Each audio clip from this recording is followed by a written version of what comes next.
Morning, YouTube. Well, today I'm on the Outer Banks, and now I'm looking at the various lighthouses along the way. This is Bodie Island Light.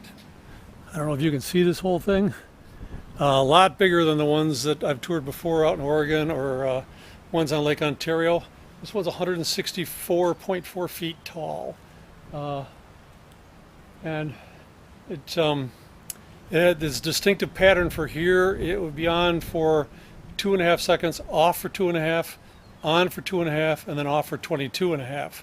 So if you're a ship, you can tell which one it was just by the pattern of the light. So pretty cool, but this isn't the biggest one around here. So let's get back on the road and we'll get to that one. One of the fun things about driving through the Outer Banks is this bridge. And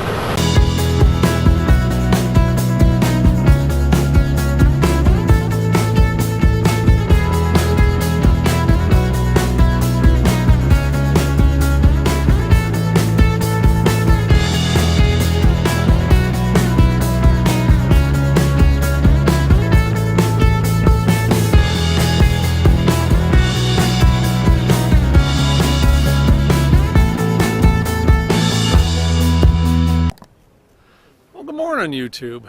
Today I'm at Cape Hatteras and checking out the lighthouse here. Very famous. I believe it's the tallest one in the country, and totally made out of brick. The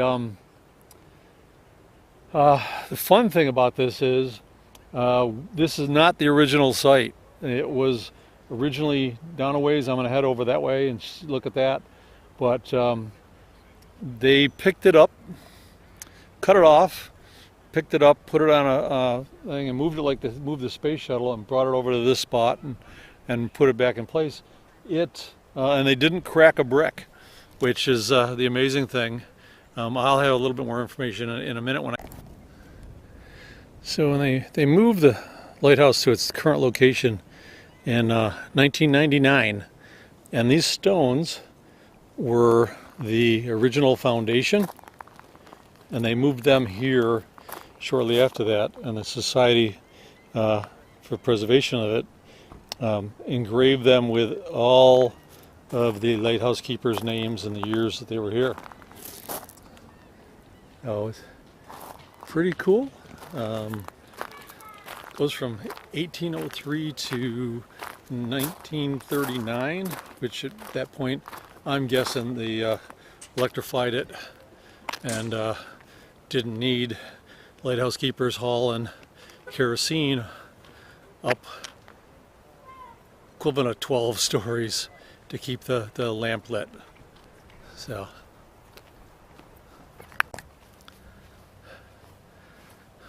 when they moved this, it's get an idea. They moved it from way down there. So let's take a walk down that way and check that end out. Well, you can purchase tickets to climb the lighthouse. The one up at Bodie Island, I believe, was free, but I'm not sure. However, both those two are not open to the public until April 20th. And of course, this is the 14th, so I missed it by a week. But I don't really feel like climbing 12 stories on an ankle that's almost healed. So this is the original site of the lighthouse, and that steel wall out there was an attempt to keep the ocean from eroding and threatening the lighthouse. But by the 1990s, the ocean was in 60 feet, so that's when they decided to pick it up and move it a half mile to its present location. The ocean, it's a barrier island, so they do move. The ocean does erode them. There's I'll show you on the sign up here how it is changed. Okay, to get an idea, when they decided to move it, I said it was, what, 60 feet away. That's that Rowan, that steel wall. This was 75, 47, 1917, 1872, 1852. So you can see this lighthouse was quite a ways in from the shore when they built it. But then the ocean just eroded the island and moved it around. This is where it ended up. That's why they did move it, they said, half mile that way.